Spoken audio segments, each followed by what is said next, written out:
Resident ডক্টরসরা আছে, তারা মিলে আমরা একটা রেসিডেন্ট ডক্টরস অ্যাসোসিয়েশন তৈরি করেছি। সেই এসএসকেএম রেসিডেন্ট ডক্টরস অ্যাসোসিয়েশনের তরফ থেকে আপনাদের কাছে বক্তব্য রাখবে বিপ্রেশ চক্রবর্তী।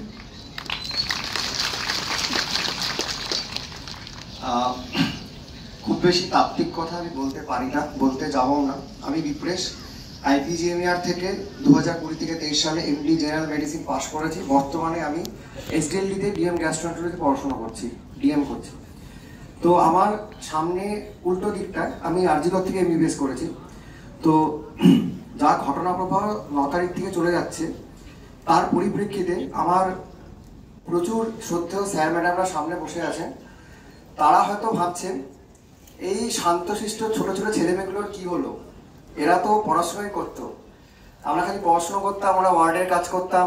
আমাদের চিন্তা ছিল আমাদের ওয়ার্ডের কাজগুলোকে করতে হবে, আমাদের পরীক্ষা দিতে হবে, পড়াশোনা করতে হবে, আমরা রোগীর রোগ সারাবো।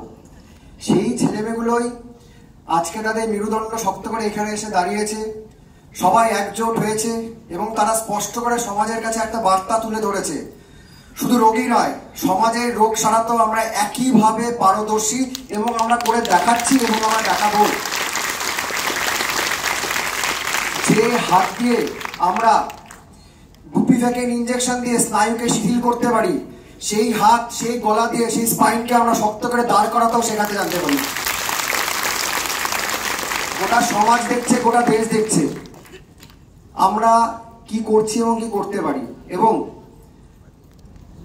ব্যক্তিগতভাবে আমার সামনে আমার খুব পছন্দের কিছু আমার স্যার বসে আছেন, যে স্যারদের আমি ব্যক্তিগতভাবে আরজি করে যখন ছিলাম তখনও পেয়েছি, এখানে আইপিজিএম এর আসার পরেও পেয়েছি। তাদের থেকে আমরা শুধু যে এই মেডিসিনের জ্ঞান, ডাক্তারের জ্ঞান শুধু সেটা পেয়েছি তা নয়, কি করে আমাদের মাথাটা উঁচু রাখতে হয়, ভুলটাকে ভুল বলতে সেই শিক্ষাটাও আমরা পেয়েছি এবং আমরা গর্বিত আমাদের মেডিকেল ফ্যাকাল্টির মধ্যে এরকম স্যাররা আছেন যারা আমাদের জিনিসটা পৌঁছতে পেরেছে। এটাও একটা কোনো শিক্ষা, শুধু প্যান্টোপ্রাজলের মেকানিজম অফ অ্যাকশন শেখানোটাই শিক্ষা নয়, সেই শিক্ষাটাও আমরা পেয়েছি আমাদের স্যারদের থেকে। এবং যখন 9 তারিখের এই জঘন্য ঘটনাটা হলো, আরজিকর মেডিকেল কলেজে সেমিনার রুম বিদ্যার ঘরে মা সরস্বতীকে রেপ অ্যান্ড মার্ডার করা হলো, তার বিরুদ্ধে আমরা গর্জে উঠলাম, আমরা এক জায়গায় এলাম। আসার পরে আমরা সবাই অনুভব করলাম কোথাও একটা আমরা হয়তো আছি, সবাই খুব রেগে আছি, সবার অনেক কিছু মনে হচ্ছে এটা বলা উচিত, এটা করা উচিত, কিন্তু আমরা যেন ঠিক সংগঠিত নয়, আমাদের চিন্তা ভাবনাগুলো, আমাদের রাগগুলো, ক্ষোভগুলো যেন ঠিক চ্যানেলাইজ হচ্ছে না। তো সেই সংগঠিত করা, চ্যানেলাইজ করার স্বার্থে আমরা মনে করলাম এই যারা আমরা এই রেগে যাওয়া ছাত্রদল আছি, ডাক্তারি ছাত্রদল আছি, তাদের একজোট হওয়া দরকার।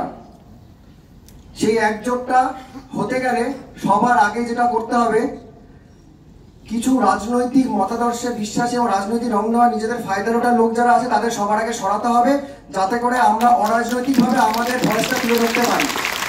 কারণ আমরা পড়াশোনা করতে এসেছি, আমরা রাজনীতি করতে আসিনি, আমরা পারিও না।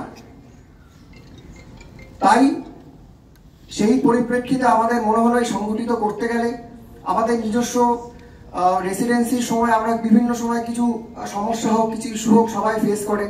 অনেকে বলতে পারে, বলতে পারে না, কোথায় বলবে, কাকে বলবে, কি হবে সেটাও জানে না। তো সেই জন্যে আমরা মনে করলাম IPGMER which is centre of excellence, যেখানে এই পুরো দেশের বাঘা ভাগা ছাত্ররা পড়তে আসে, তাদের একজোট হওয়া দরকার। সেই চিন্তার থেকে আমরা আইপিজিএমইআর এসএসকেএম হসপিটালের আমরা যারা রেসিডেন্ট ডক্টররা আছি, সাথে আমাদের ভাই বোনরা যারা জুনিয়ররা আছে, ইন্টার্ন স্টাফ, সবাই মিলে আমরা রেসিডেন্ট ডক্টরস অ্যাসোসিয়েশন ফর্ম করার সিদ্ধান্ত নিই। সেখানে সবাই সবার ওপিনিয়ন দেয়, মতামত দেয়, সবার দিকগুলো আমরা শুনি, কার কি সমস্যা হচ্ছে এবং এই আন্দোলনের পরিপ্রেক্ষিতে আমাদের কিভাবে এগোনো উচিত, গণতান্ত্রিক পথে সবার ওপিনিয়ন নিয়ে কিভাবে আমরা আরো আন্দোলনটাকে জোরদার করে উঠতে পারবো। সবার মতামত, সুচিন্তিত মতামত, চিন্তাধারা সবটাকে আমরা অ্যাকসেপ্ট করি, একসাথে এগোনোর একটা পথ শুরু করেছি। আমি জানি পথটা সবে শুরু করেছি, আগে আমাদের অনেকটা পথ এগোতে হবে। এই আন্দোলনের থেকে এই বাংলার বুকে অনেক কিছু জন্ম নিয়েছে, তাতে যেমন অনেকেই মেরুদণ্ড আছে, তার একটা প্রোডাক্ট আমাদের এই সংগঠনও বটে। তো সেই সংগঠন নিয়ে আমরা আরডি এর তরফ থেকে একটা অরাজনৈতিক ছাত্রদের সংগঠন আপাতত আমাদের আইপিজিএম এর মধ্যে যারা আছি, পড়াশোনা করছি, সবাই মিলে একজুট হয়েছি। সেটা নিয়ে আমরা নট অনলি এই আন্দোলন, তার পাশাপাশি ছাত্রদের যা যা সুবিধা অসুবিধা, কোথায় অ্যাড্রেস করবো, কি অ্যাড্রেস করবো, সেই নিয়ে এগোতে চাই। এবং আমি সেই অ্যাসোসিয়েশন একটা ক্ষুদ্র পার্ট হিসেবে, অনেকেই জানে না, জানতেন না, জানেন না বা জেনেও জানেন না, তাই আমরা এই মঞ্চ থেকে সবাইকে আমাদের এই জন্ম লগ্নের এই সুসংবাদটা দিতে চাইছিলাম, দিলাম। এবং আমি আশা করব আমরা আগে আরো আমাদের ইনস্টিটিউশনের সুনামটা আরো এগিয়ে নিয়ে যাব, ভালো ভালো কাজ করব। তার সাথে আমাদের অভয়াদির বিচারের যে মেইন দাবি, সেটাকে আমরা সবার আগে রেখে তার সাথে আমরা সবকিছু লড়ে যাব। We want justice, we want justice. Thank you so much.